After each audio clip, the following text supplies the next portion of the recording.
Today, we're going to be covering the entire story of Takopi's Original Sin, an anime which once held the #1 highest rated anime spot on the entirety of my anime list. So, without further ado, let's get right into it. The first episode opens with a quiet scene on a playground. A young girl named Kuze Shizuka walks up to a set of old pipes and asks if anyone's in there. And then something starts crawling out. What pops out is a strange pink round squishy looking alien. It doesn't look threatening at all, just weird. And the alien's hungry. Then it quickly introduces itself, claiming he is a Happian, and he explains that he's on a mission to spread happiness throughout the universe. He says he left his home planet, Happy, and just landed on this green and blue planet today. Yeah, he's talking about Earth, but his arrival didn't exactly go as smoothly as he would have hoped. Some humans almost captured him, and he hasn't had anything to eat since. That's when Shizuka stepped in and saved him. The alien tells her she can call him whatever she wants. Shizuka looks at him for a second and decides to name him Takopi, since he looks like he's an octopus. And in Japanese,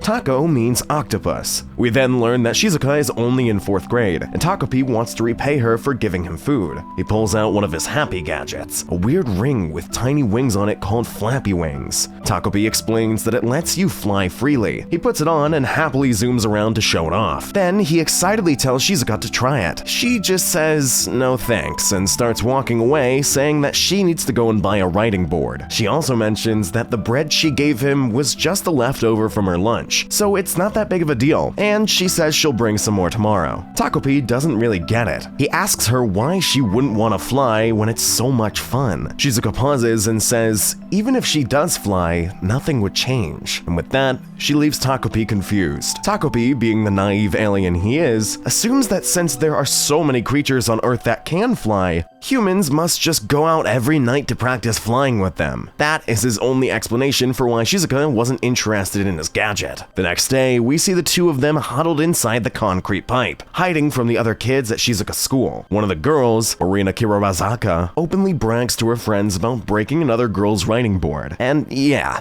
she's talking about Shizuka. Apparently, it's already the 3rd one she's destroyed this week alone. She keeps running her mouth, laughing and trash-talking Shizuka, making it painfully clear that she's the one behind all of the constant harassment and bullying Shizuka has been dealing with. Takopi isn't smart enough to connect the dots, so he asks her if they were talking about something fun. Shizuka just says, I guess they are. Before she heads home, Takopi pulls out another gadget called the Happy Camera. He explains that it looks like a normal camera, but when you take a picture, it instantly prints the photo onto special happy paper. He's just about to show her its secret feature when Shizuka cuts him off, saying she needs to hurry and buy a writing board before the store closes. And we see her backpack is completely covered in marker, scribbles, and cruel messages. When Takopi asks why she's buying a new writing board again, Shizuka simply says she lost the old one before leaving. Takopi watches her go and promises to himself that he'll definitely make her happy tomorrow. The next day comes, and Takopi excitedly pulls out yet another happy gadget, but Shizuka doesn't care. Takopi doesn't give up, however. By day 4, he's still trying. This time, however, he pulls out a gadget that's supposed to give wonderful life advice. Shizuka doesn't care, so Takopi tries again. A ballpoint pen that sounds exactly like a rabbit from Saturn. Still nothing. No reaction. Later that day, Shizuka takes Takopi to her home and introduces him to Chappie, her dog. And Takopi finally sees Kuze smile for the first time. This is the happiest he's ever seen her. Shizuka says that Takopi can come inside since her mom isn't home right now. Takopi asks where her mom is. Shizuka casually explains that her mom is an escort. Takopi, being Takopi,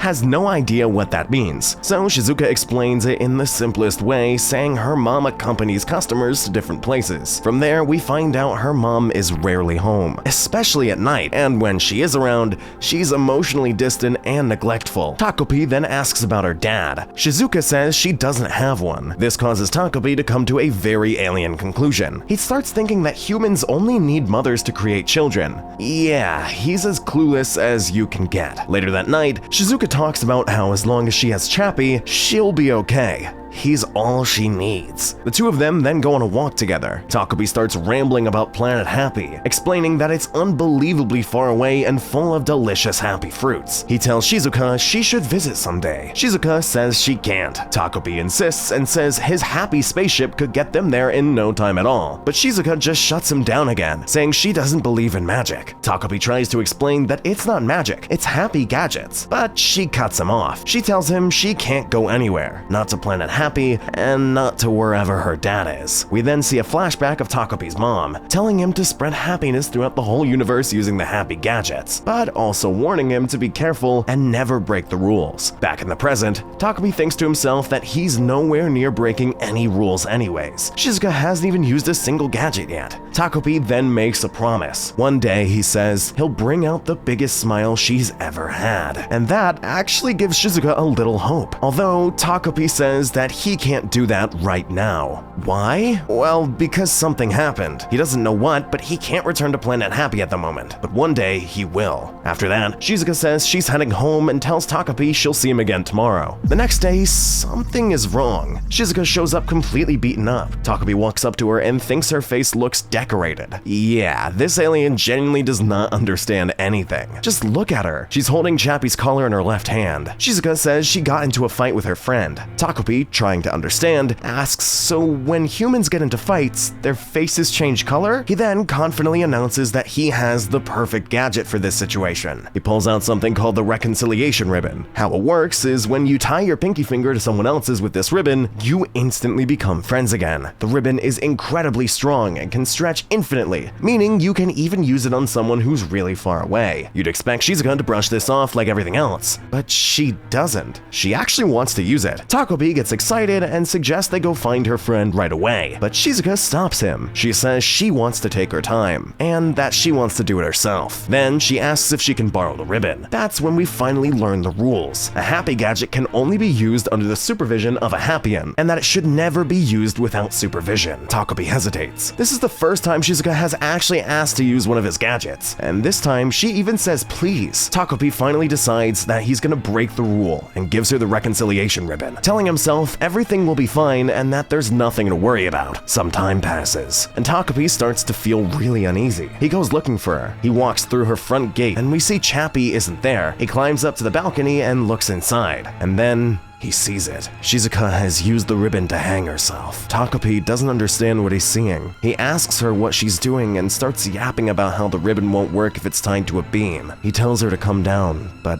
she doesn't respond. The ribbon unties itself. She falls. It's already too late. Shizuka is gone. That's the moment Takobi finally realizes what happened. He keeps asking himself the same question over and over. Why is she dead? Then the regret hits. He should have followed the rules, but there's nothing he can do now. He walks up to her, holds her hand, and quietly apologizes. As Takobi walks back to the park, he says across the vast and endless universe, death is an equal decree for all living things. Not even the greatest happy gadget can bring someone back once they're gone. Back at the park, he notices the happy camera and the photo they took together. He remembers the secret feature he was about to show her but couldn't. The camera can only store one photo at a time, but if you feed that photo back into it, you can go back in time and return to the exact moment it was taken. It's day 7 since Takobi landed on Earth. As he travels back through time, his mind is filled with questions he can't answer. Why do humans take their own lives? He doesn't understand it, but he wants to. And just like that, Takobi went back to the day he was showing her that camera. He doesn't tell Shizuka he's from the future. Instead, he decides to learn more about her. So he says, starting tomorrow, he's gonna go to school with her. The next day, we see him at school, but nobody notices him. Thanks to one of his special gadgets, humans see him as nothing more than a flower tucked into her hair. It's here we start to see just how bad the bullying really is. Marina, the same girl who made Shizuka's life miserable, spots the chameleon plant in her hair. That's actually Takobi hiding. And of course, Marina bullies Shizuka even more because of it. Shizuka quickly moves Takobi somewhere else, and later, the teacher calls on Shizuka to answer a problem,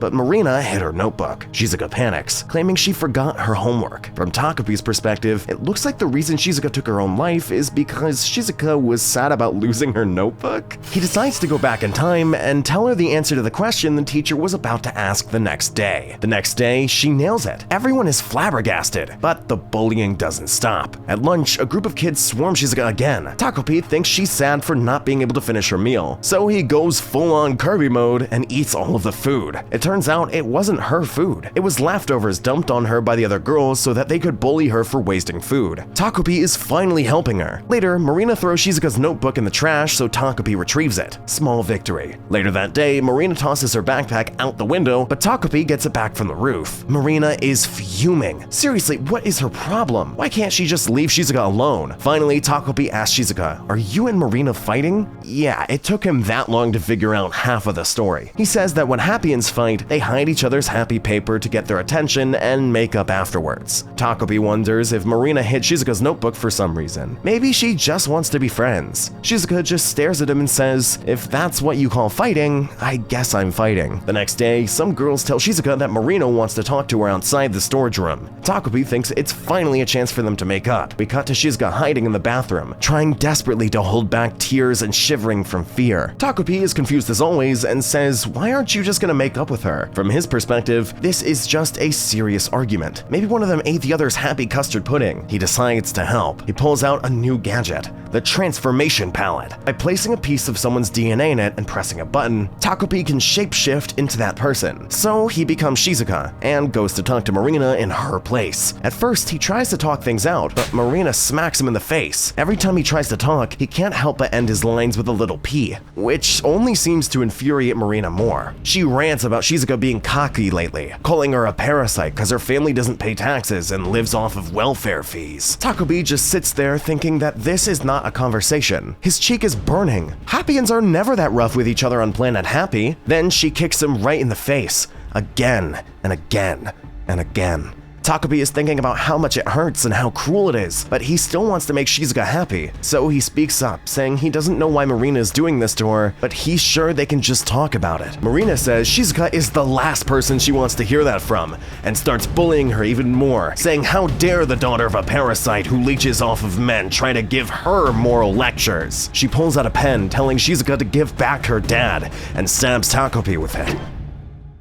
Everything goes black. When Takopi wakes, he's back in time. He relives everything again. Why does Marina do this? Was it his fault for telling Shizuka the answer in class? For eating her lunch and helping her? Everything he did. Maybe it made things worse. He wants to take Shizuka's place again and protect her, but he can't. He's too scared of Marina. So this time, he decides to do things differently. He transforms into Shizuka again and yells for help. After the chaos, we see a kid named Azuma patching Shizuka up. He tells her, "If you ever need help, just let me know. And if you want, I can bring this up at the next student council meeting." Shizuka just says she's fine and starts walking off. Azuma tries again. I can tell the other teachers, but she cuts him off, saying it won't change anything. Later in the park, Shizuka turns to Takopi and says, "You're the one who saved me, aren't you?" She talks about how the teacher was so confused. "You came to get me, so how are you the one getting beaten up?" She thanks him and realizes Takopi has been doing things behind her back. That's how he always knows the answer to her homework. It's why he ate her lunch, and how he found her missing notebook. Takopi says it's all his fault. She got hurt today because of everything that he did. Shizuka talks about how school has been like this since Marina's dad and her mom got close. Nothing's really fun anymore, but these days, it's not so bad. As the episode ends, Takopi quietly apologizes to himself, saying he's a failure, but he promises to keep helping her and make sure she doesn't have to die. Meanwhile, Marina is watching from a distance. She's been spying the whole time. Walking home, she wonders how she missed out on her after-school bullying 10 days in a row. When she gets back to her home, we find out her mom is mentally unstable, her husband is cheating, and it looks like Marina is about to be on the receiving end of that anger. But after the way she's treated Shizuka, I don't know how to feel about all of this. In episode 2, we see Takopi tell Shizuka the answer when the teacher calls on her. Surprisingly, Marina doesn't get mad this time. She has absolutely no reaction. In fact, she doesn't bother Shizuka at all for the entire day. Later that night in the park, Shizuka talks about how she used to go on walks with her dad. Takopi, being Takopi, assumes that fathers just leave their children when they are little and it's just a normal thing humans do. Shizuka looks up at the stars and talks about how she wished so hard that day for her parents to stay together, but her wish didn't come true. That was when she knew there was no such thing as magic or gods. Takabe just sits there and listens, realizing that this is the first time Shizuka has really opened up to him. Then reality hits him. He realizes that this is the 6th day, and in the old timeline, Shizuka died on the 7th. He also remembers that she came to the park holding Chappie's collar, but Chappie wasn't with her. Just then, Marina spawns in. Marina starts trash-talking Shizuka, then insults her dog, and smacks her right across the face. Takabe watches the whole thing in total confusion. He thought they had made up since Marina didn't do anything to Shizuka at school today, but he is too terrified to step in and help. Marina hits Shizuka again, and Chappie jumps in to protect her even though Shizuka begs him to stop. It turns out, this is exactly what Marina wanted. She lets out a fake scream, calling for help and claiming a ferocious dog is attacking her. As a result, Chappie gets taken away. Takabe is still just as clueless and doesn't fully understand what is happening, but as Shizuka runs after Chappie with tears in her eyes, he senses that something is terribly wrong. He decides to pull out the happy camera and go back in time to fix it. Once he's back in time, he tells Shizuka to switch up their route. Takabe figures as long as they stay away from the park, they won't run into Marina, so everything should be fine. But nope, Marina still finds them. So he goes back and suggests a morning walk instead, but Marina still finds them.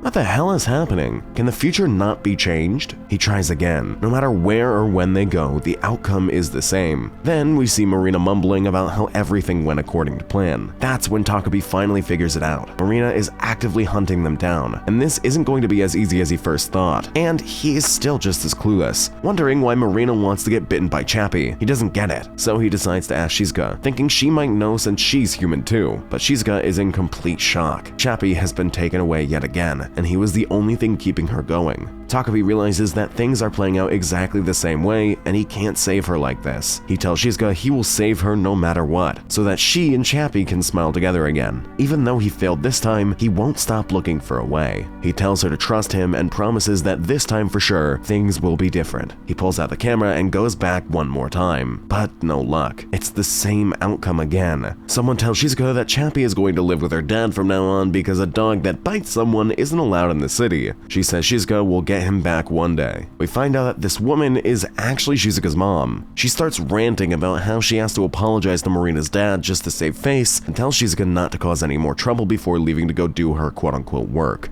Takabe is still wondering why he can't change the future no matter how many times he tries, but he isn't giving up because Shizuka is still alive, so he decides that he will do his best to get Chappie back from her dad's place. Yeah, I don't think that's a good move. He tells Shizuka to cheer up and promises to bring Chappie back, but she just sits there, unresponsive, all hope gone from her eyes. She eventually just goes to bed. Takabe stays by her side all night, thinking that maybe if she goes to school and sees her friends, it will make her happy. Yeah, absolutely not. The next day at school, everyone is talking about how Shizuka's dog bit Marina, and then in walks Marina with fake bandages, ready to bully her even more. This is just painful to watch. What is her deal? Someone needs to do something about her. Azumo witnesses the whole thing, but he doesn't have the guts to properly step up. Instead, he just awkwardly suggests they should head to the music class to not be late. It works. But when he asks Shizuka if she's okay, she just walks off without saying a word. After school, we see Marina tell her minions to go home without her. We cut to Shizuka walking towards her home, and Takabe, completely missing the mark as always, thinks she's just feeling down again because she didn't finish her lunch. That's when Marina appears again. We see that her hand is obviously perfectly fine, and she immediately starts taunting Shizuka about Chappie. This gets Shizuka to respond, and Takabe thinks, great, now they can finally have a cheerful chat. Did this guy forget what happened to him the last time he tried talking to her? We get a flashback of Marina's life back home. It's just her parents arguing, and her mom taking out her frustrations on her. Cut back to the present, and they are deep in the woods. Marina throws Shizuka's back at her, kicks her down, and tells her that her dog is dead. Shizuka keeps saying no, he isn't, but Marina just repeats it over and over. She claims animal control took him after he bit a child's hand, so he is definitely dead. Then she starts bullying her even more, saying she doesn't have a dad, she doesn't have a caring mom, she has no friends, and nobody cares about her. She tells Shizuka that the filthy dog was all she had, and now that he's gone, why doesn't she just die? Takabe watches as all of this is unfolding, but is completely frozen, too terrified to move.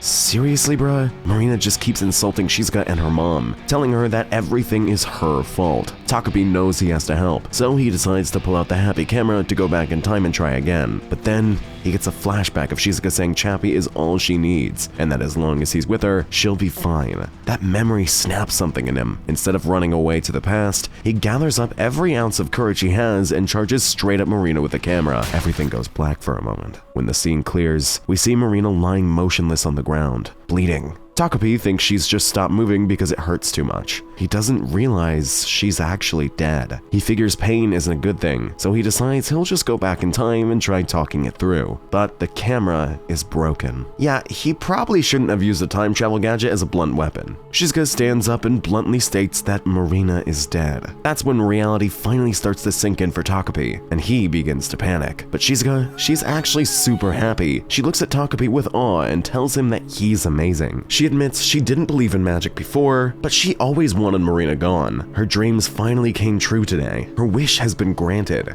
Shizuka says that now she believes in magic, which must mean Chappie is definitely alive at her dad's place. Shizuka thanks Takabe for killing Marina. Takabe just stands there, wondering if he did the right thing. But then he looks at Shizuka. She's finally smiling. He realizes that this is where his true story begins, a story with no more do-overs. In the next episode, Azuma spots Shizuka walking out of the woods. He tells her he was worried, so he went looking for her. He asks what happened and what that creepy thing beside her is. Azuma gets a little freaked out when he realizes it can talk, but then he spots it, Marina's dead body. Shizuka just bluntly says Takabe's magic killed her. Then she casually starts chatting with Takabe as if nothing happened, while Azuma just sits there, completely stunned. Azuma says that this is really messed up. Shizuka responds with, "What is?" Azuma snaps, asking her why she doesn't just get it. He asks why she would kill her, insisting that there had to be another way. This actually starts to annoy Shizuka, so Takabe tries to step in and tell Azuma to calm down a little bit, but Azuma is not calming down. He tells them to watch their mouths because they literally just killed somebody.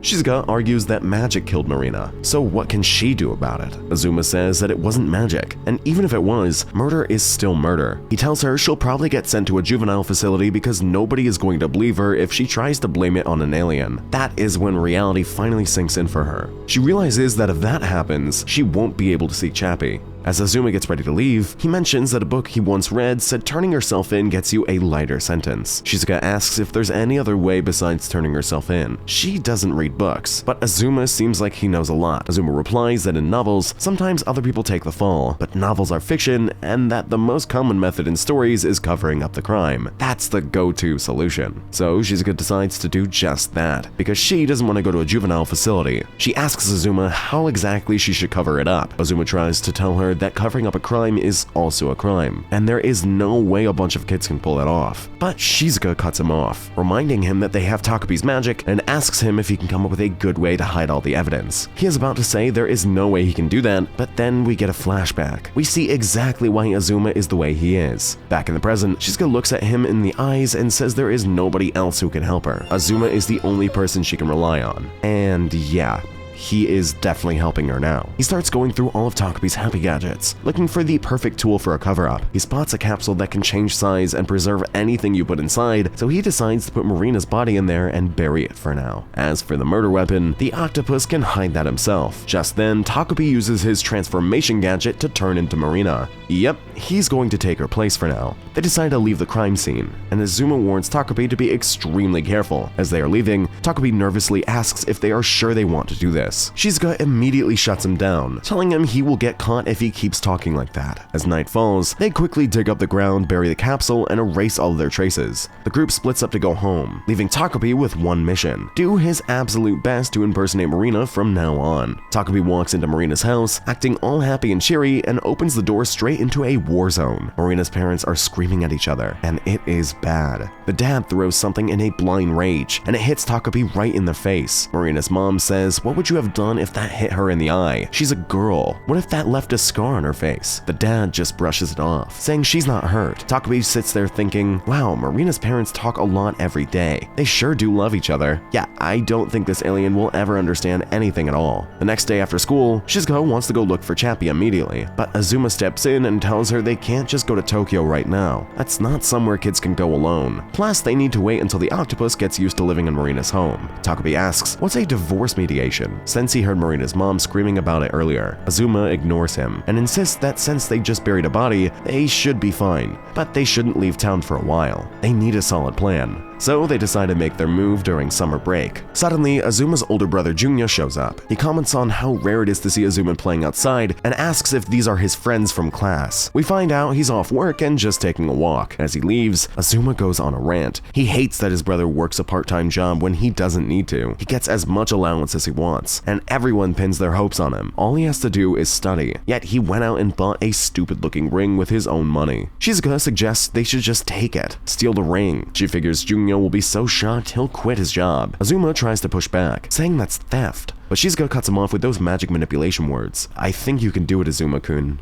And just like that, he's doing it. He even lends him Takabe to help him with a heist, just in case things go wrong. At home, when Junya takes off his ring to hop in the bath, Azuma sneaks into his room, but just as he's about to grab it, he gets a flashback. He remembers his brother happily saying he finally bought matching rings with his girlfriend, and how you have to buy these things with your own money. He even offered to buy Azuma a new pair of glasses with his next paycheck. Azuma wonders why Junya acts like a normal person when he can just have anything he wants. Suddenly, Junya's phone starts ringing, and he starts walking back to the room. Azuma panics and asks Takabe for a gadget, but he doesn't know what to use. With no other choice, Azuma jumps out of the window, but Junya is walking over to close that window, thinking he forgot to close it earlier. Azuma tells Takabe to get them out of there, so they activate the Happy Wings, but weight limit exceeded, and the battery is depleted. Just as Azuma is about to fall 2 stories down and gets spotted by his brother in the process, Takabe manages a last-second clutch. That was close, but then his battery dies too. They both come crashing down, but luckily neither of them are seriously injured. But that was way too close. As Azuma is getting back up, muttering that he couldn't do it, we get another heartbreaking flashback. It's his mom taking away his plate of pancakes, telling him that it's his penalty. Why is it his penalty? Because his big brother always gets 100% on his tests, and Azuma didn't.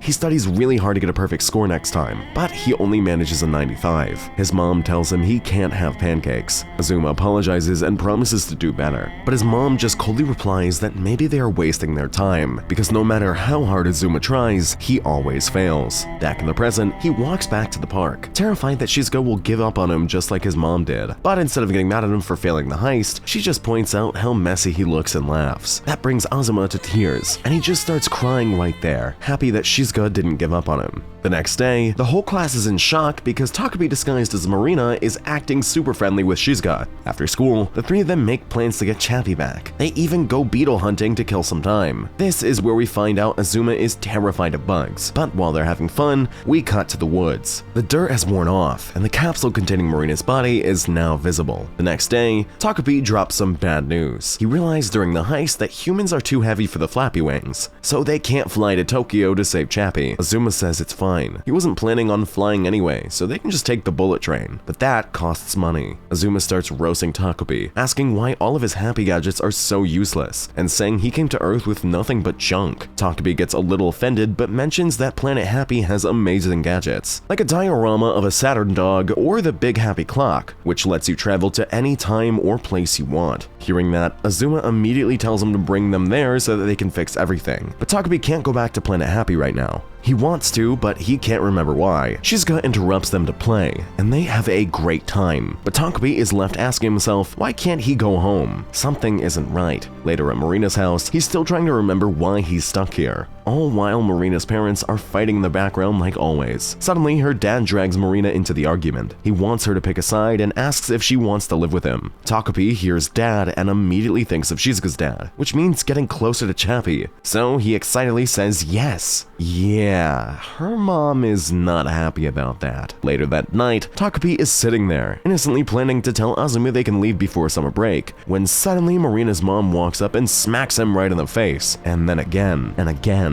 Takabe starts shivering, trying to apologize, but he keeps adding P to the end of his sentences. He literally cannot help it. That's just how he is. Her mom starts screaming about how Marina has changed. She used to listen like a good girl and was always on her side. Takabe says he'll fix it, but Marina Marina's mom crashes out completely and picks up a remote to hit him, but just as she's about to strike, she stops. She realizes the girl in front of her isn't Marina. She falls to her knees and begs Takabe to give her back Marina. She doesn't know who this imposter is, but Marina is her precious daughter, and she wants her back. Takabe just stands there, looking at a family picture of them. He thinks about how Marina did terrible things to Shizuka, but she was still someone's daughter. He looks at the picture and apologizes to Marina. He apologizes to her parents for taking their daughter away from them. He starts breaking down, regretting that he killed her. He finally reflects on what he has done and wonders if there was another way. He decides he needs to go talk to Shizuka. As the episode ends, we see the inevitable has finally happened. People have found Marina's dead body, and things are about to get even more interesting. Episode 4 starts out with a trio walking in a forest. Takabe wants to air out their guilty conscience, but before they're able to, Azuma pulls up a news report on his phone about Marina's disappearance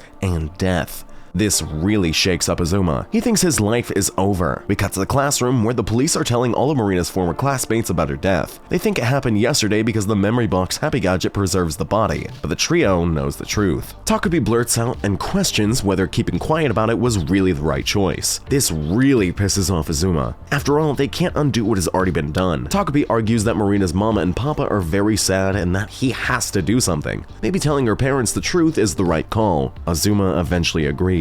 But Shizuka is only focused on getting back to their next brainstorming session for when they can leave to Tokyo for Chappie. Azuma starts to say that it wouldn't be a good idea to leave town right now, but Shizuka is persistent about the trip. Blinded by love, Azuma caves and starts brainstorming again. In his mind, he has to make this work. Azuma becomes completely absorbed in trying to please Shizuka and brainstorms at home. Just then, his brother Junya walks in, asking about Marina's death and how his little brother is holding up. He's asking very normal questions, but Azuma's anxiety has eaten away at him so heavily that everything feels overbearing for him. Junya starts to bring up the fact that he saw Marina and Azuma together days prior, but before he can finish his question, Azuma excuses himself and says he needs to use the bathroom. The next day, the police are asking two of Marina's friends questions about the case. Both friends note that Marina has been acting strange in the days leading up to her death, and conclude that she must have been blackmailed or something by her. Kuze Shizuka. The police questioned her, but Azuma had already told her what to say in case the police talked to her. However, he gets so lost in his train of thought trying to plan everything out while taking a test that he runs out of time and fails with a 55 out of 100, a stark contrast to his usual 95 out of 100. When Azuma comes home, he fears the inevitable scolding from his mother, but it doesn't come. Instead, she puts a plate of his favorite pancakes in front of him and tells him to have at it. She says Azuma must be going through a rough time right now and that she knows how hard he's been working at night. For a second, Azuma starts to confess what really happened to Marina to his mother, but he is cut off before he can finish. In actuality, Azuma's mom thinks that he failed this test on purpose to get her attention and spite her. She tells him to do whatever he wants. She doesn't care what he does anymore because she will never care about him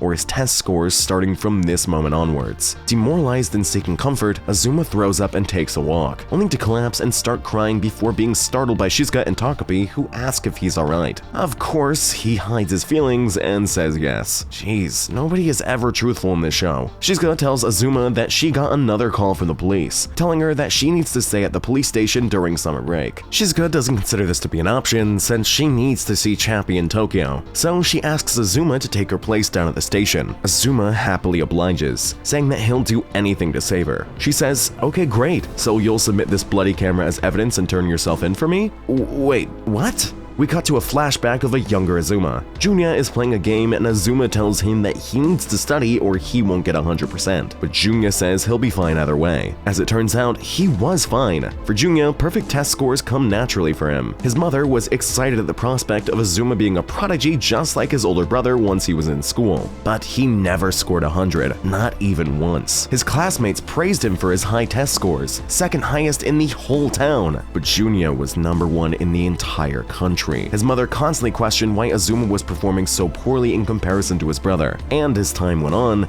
it only got worse for Azuma. Eventually, as Junya got older, he dyed his hair and got a job. His mother was worried about how it would affect his scores, but for Azuma, maybe this was his chance to finally surpass his older brother while he's distracted and get his mother's attention. But this too was just Azuma's delusion. In truth, Junya's grades were never affected, and his mother's attention was never set on him. Always Junya and never him. Eventually, Eventually though, he starts to think about Shizuka again and spaces out in class with her right in front of him. We learn that this is still a flashback in the past because Azuma walks into a classroom where Marina is relentlessly bullying Shizuka. She says she's fine, but she clearly isn't. Azuma thinks back to his mother saying that when it comes to people's lives, everything needs to be done perfectly. So Azuma decides to try and do things perfectly like how Junya would. But we're shown a time lapse where he can't seem to do anything. Day after day, he is avoided by Shizuka and berated at home. Azuma breaks down, saying that even a girl who looks like my mother won't believe in me either. But he cannot accept that. This weird infatuation and obsession with being perfect is why he went along with Shizuka and Takubi's crazy cover-up in the first place. He thinks he's the only one in the world who can save Kuze, and asks himself if this is finally the way that he will be able to do the same line of doctor work as his mother, by helping people just like he's doing for Shizuka and Takubi. We cut back to the present, where Shizuka tells Azuma that he is all she has now, and she will wait as long as it takes for him to get out of juvie after turning himself in, and that she will find Chappie in the meantime. The sad truth is that Azuma feels like he has nobody else to rely on, that if he doesn't comply, he will lose the only person in his life who he feels like won't abandon and give up on him. Shizuka puts the final nail in the coffin by kissing Azuma on the cheek,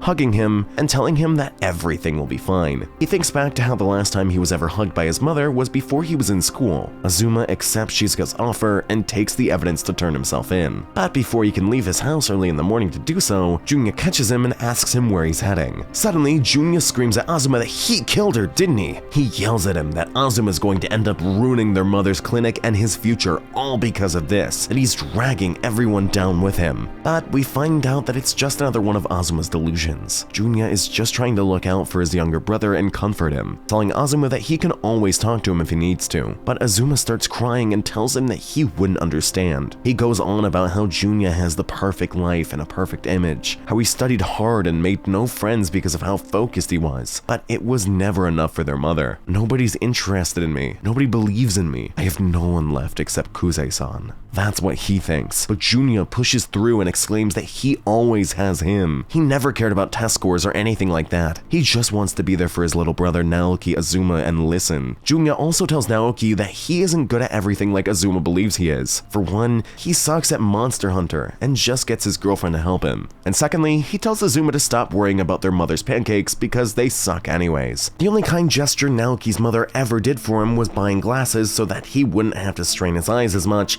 and he could take more tests. But he admits to Junya that he felt too scared and could never truly tell her that he had grown out of the lenses. They both start crying together, and we cut to a rainy day where two women are gossiping about how one of the Azuma boys was involved with the Marina case, and how the police believe that someone put him up to it because he's such a good boy. We cut to Shizuka and find out that she is still only thinking about herself. She's selfishly focused on how it's only her and Takubi again now. How could Azuma not want to help me anymore? She has her priorities all wrong. Takubi asks what they're gonna do now and suggests maybe telling the truth, but Shizuka ignores him and excitedly says that summer break starts today, and that they're both going to Tokyo after all. Episode 5 starts in Shizuka's home. She wakes up to her mother sleeping across from her and quietly sneaks out of the house. Out on the street, Shizuka takes a deep breath and starts excitedly running, saying that she's finally going to where her dad is. We're shown a montage of Shizuka and Takubi's travels via boat and then train, before finally arriving in Tokyo. We then cut to a shot of an apartment building, which is apparently where Shizuka's dad lives. She takes the elevator and can't stop thinking about how happy she'll be to finally see Chappie, all the way until she gets to her father's door, where we find out he started a completely separate family. One of the new kids, Satsuki, takes the dad's attention away until Shizuka finally speaks up and tells him that she came to see Chappie. See? She can even hear Chappie's barking from inside. Oh, that's not Chappie. Satsuki asks why this girl at their doorstep keeps calling him dad. Shizuka's father takes a long look at how terrible of a shape she's in and says, "I'm wondering the same thing too." Yeesh, that's really messed up. Shizuka can't understand where Chappie went. She doesn't want to believe what Marina said about Chappie, so she concludes that one of the kids in there must have eaten him. In her mind, she just needs to rescue Chappie from those kids by opening up their stomachs. Holy shit. After coming to this conclusion, Shizuka asks Takubi to give her a gadget that can capture people and check the contents of their stomachs. Takubi says that obviously no such gadget exists. Shizuka thinks that Takumi is lying though, and says that she'll just take the gadget that lets you disguise yourself as someone and just sneak into their house at night. Just then, Takumi stops Shizuka and apologizes to her and begs for them to just go home. He pleads with her that they can still have fun with other happy gadgets and apologizes for being too stupid to understand all of this. He just wants to see Shizuka smile again, but Shizuka only sees this the same way she saw Azuma. So you're not gonna help me anymore either, huh, Takumi? Takumi can't place it, but he recognizes those eyes from somewhere. Suddenly, past memories of Marina with Takumi flash through his mind, but these never happened, right? We also hear the Happien mother over all of these brief thoughts telling Takumi that he broke the most important rule for a Happien. In other words, Takupi's original sin. Ah, you see what I did there? Shizuka suddenly lunges at Takumi with a rock. Takumi finally remembers why he recognizes those eyes, but it's too late. We cut to a flashback in the same tunnel where Shizuka met Takumi, only this time it's not Kuze Shizuka, it's a scarred up Marina Kirirazaka. Takumi asks for an earthly name, but instead of Takumi, Marina calls him Turdball. The girls at school keep gossiping, saying that Marina must be part of the Yakuza because of the scars on her face and her temper. Turdball keeps trying to give Marina gadgets, but she rejects every single one of them and tells them to keep it down while they're at home. Just then, she walks into the house to find her mother watching a video about I don't know if YouTube still flags the term, but it's the virus that caused a lockdown in 2020. Yeah, that one. Marina has to act extremely upbeat around her mother because she's scared of what she'd do to her if she wasn't completely subservient like a blank slate. Her mother keeps mumbling about kombucha, only for Marina to first find that they're completely out of it, and secondly, to be threatened within an inch of her eye with a broken glass bottle because there's no kombucha in the house. Her mother blames Marina. To her, it's all her daughter's fault that she ran out. She starts yelling at Marina about how this is why no boys like her, and asks if it's all her fault. Lady, chill. I've had kombucha and that drink is not good enough to tweak out about like this. Takumi doesn't understand what's going on and just says that the house is really lively. Back in her room, Marina explains how she got that scar on her face. She says that she upset her mother when she was little and that was enough to set her off to give her this permanent mark. We cut to another day where Marina is telling Takumi that she wishes to have a child someday and make them extremely happy. But Takumi interprets this differently. He says that must be why she's copying her own mother. Marina's confused, but Takumi explains that because she's been constantly hitting and kicking Takumi around, that must be how humans practice raising their own kids. Takumi vows to help Marina become a great mother and sets out with her to first find a good father. Marina is confused, but just then, Marina happens to run into Azuma, and it's clear that she likes him. She says that was the first time they had seen each other over the summer since elementary school, and that after that, they both started to date.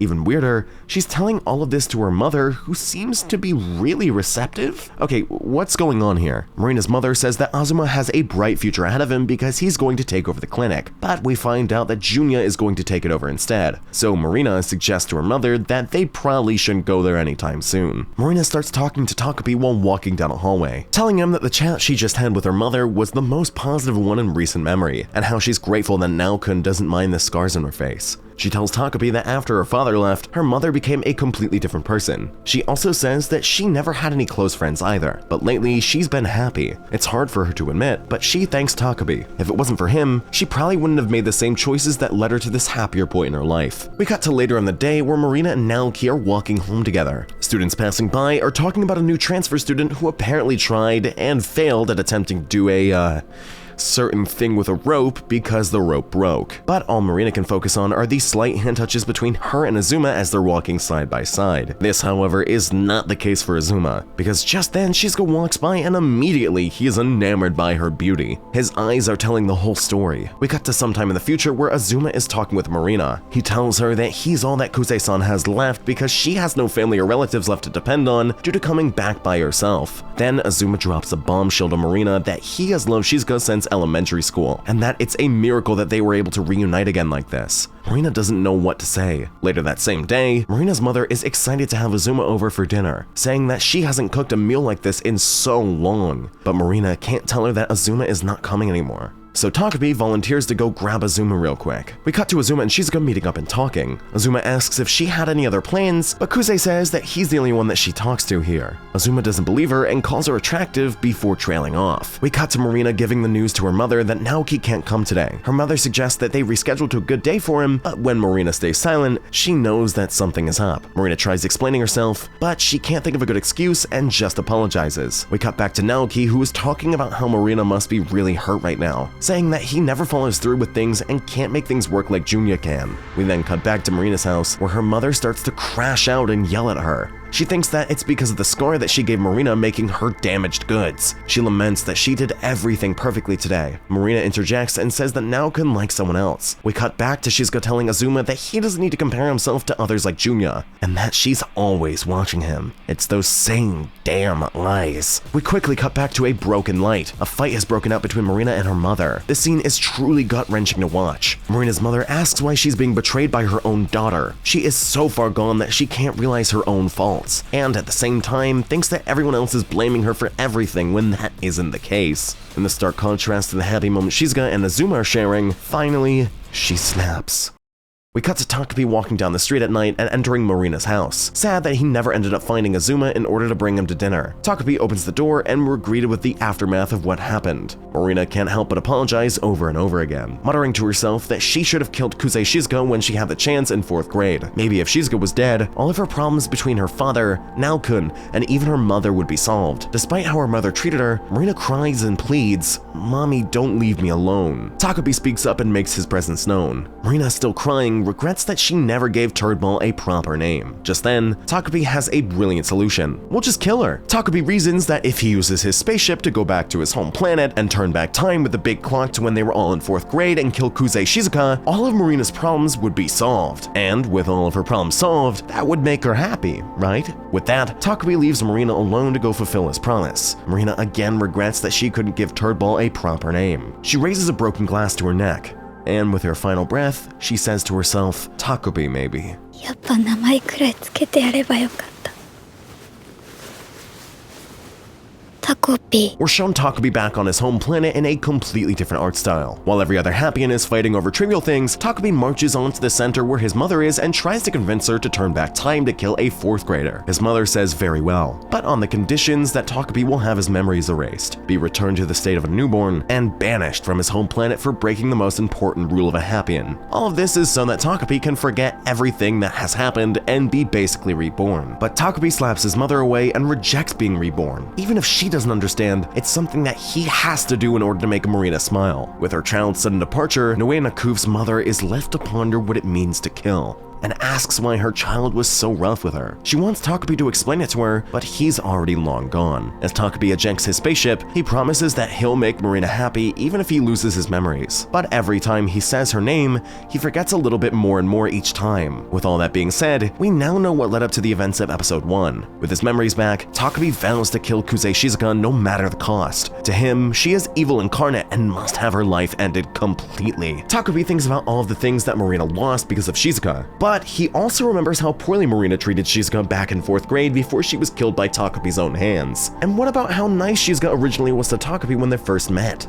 Two sides of the same coin. No situation is only black and white. Just then, Azuma interrupts Takabe's train of thought and asks what the stupid octopus is doing there. With a bag on his hand and a new determined glint in his eye, the episode ends. In the final episode, we open with a glimpse at Shizuka's life. Before her father left, the two were constantly arguing. All that she had to rely on was Chappie. She wished for many things upon a star, such as school without bullies or for her father to never leave, but she questioned if it was truly what she wanted. We cut back to the present day with Takabe explaining to Azuma how his original mission was to make Marina happy. Azuma doesn't understand any of what Takabe's saying, but Takabe insists that they find Shizuka and set things straight, since she was gone by the time Takabe woke up. Azuma declines, saying that he won't search for her because he can't see Kuze-san anymore. He also says that this is the last time he'll see Takabe as well. Azuma explains explains that because his mother is bedridden due to stress and their source of income is closed, he doesn't want to cause any more stress for his family. Takabe asks why he would say something like that. He doesn't want Azuma to go anywhere because that would make him too sad. He can't understand why he's trying to say goodbye, asking if it's because he's stupid and bad. Takabe then starts to cry and asks Azuma if it's wrong that he still wants to see Shizuka smile despite everything. She hurt Takabe, and she's the reason why Marina was sad in the first place. But Takabe can't help but feel like she deserves happiness as well. How can someone be good if they were also so bad? Azuma says that that's just how people are. Humans can be both at the same time. He's conflicted as well, but he felt like for the first time in his life, he could look forward to going to school because it meant being able to hang out as a group of 3 and have fun when class ended. He says that even though Takabe is stupid, he's kind. And even though Azuma considers himself a hopeless idiot, Takabe says otherwise and earnestly calls him amazing, which Azuma wholeheartedly believes because he knows Takabe is too stupid to tell a lie. Finally, Azuma thanks Takabe and gives him back a cleaned camera gadget. Azuma thinks that he wasn't enough for Shizuka, but then admits to himself that maybe trying to save her was a mistake in the first place. Despite that though, he's happy he gave it his best shot. As the sun rises, he apologizes that he has to leave, but he only meant to sneak out for a little bit tonight and that the sun is already rising. Before Azuma can leave, Takabe asks why Azuma's eyes look so different. Turns out, Junya bought him new glasses with his final paycheck from work before he got fired. But all Azuma is worried about now is whether Junya will even have enough money to go to college now. As he's finally leaving, he asks Takabe for one last favor. He asks that if he ever bumps into a future version of himself, to tell that future Azuma that it's okay to have fights with his big brother Junya. And with that,